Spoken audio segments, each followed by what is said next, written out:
રાજકોટ મહાનગરપાલિકા દ્વારા હરિહર ચોક એટલે કે વોર્ડ નંબર 2 વોર્ડ નંબર 7ની બાઉન્ડ્રી પર આવેલા હરિહર ચોકની અંદર એક બોક્સ કલ્વર્ટ વોકડો બનાવવાનું કામ અમે શરૂ કરી રહ્યા છીએ. કામ ઘણા સમય પહેલાં મંજૂર થયું હતું, પરંતુ સર્વેશ્વર ચોકનું જ્યારે કામ ચાલતું હતું ને એ રોડ બંધ હતો, તો ટ્રાફિકનું ડાયવર્ટિફિકેશન આપવામાં આવ્યું હતું, તેના કારણે કામ શરૂ નહોતું થયું. હાલમાં સર્વેશ્વર ચોક અને યાજ્ઞિક રોડ ખુલ્લો થઈ ગયો છે, તો આ કામ અમે લોકોએ શરૂ કર્યું છે. કુલ 12 મહિના સુધી આ વિભાગ જે આખો જે રોડ છે એ બંધ રહેવાનો છે. ટ્રાફિક પોલીસ દ્વારા અને રાજકોટ મહાનગરપાલિકાએ દ્વારા જાહેરનામું બહાર પાડ્યું છે.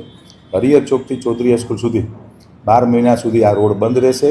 કારણ એટલા માટે કે જે વોકડો છે એ આઝાદી વખતથી વોકડાનું કામ વોકડો બન્યો હતો, અને હાલ એની stability report, structural stability report negative આવવાથી કોઈપણ જાતની જાનહાનિ ન થાય, પ્રજાને કોઈપણ જાતની મુશ્કેલી ન પડે, તેના માટે અમે લોકોએ આ નવો વોકડો બોક્સ કન્વર્ટ વોકડો બનાવી રહ્યા છીએ.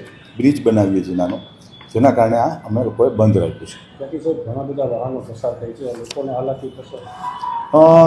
લોકોને હાલાકી પડે સ્વાભાવિક વાત છે, પણ રાજકોટ મહાનગરપાલિકા અને કોઈપણ સરકાર હોય હંમેશા લોકોની જાનમાલની ચિંતા કરતું હોય છે કે કોઈપણ વ્યક્તિને જ્યારે નુકસાન ન જવું જોઈએ. એવા સંજોગોની અંદર આપના માધ્યમથી રાજકોટના શહેરીજનોને મારી વિનંતી છે કે 12 મહિના સુધી આ રોડ એટલા માટે બંધ કરી છે કે નવો બ્રિજ બનાવીએ છીએ, જે 30 વર્ષ 35 વર્ષ સુધી આવનારા ચાલે એના માટેની આખી વ્યવસ્થા છે.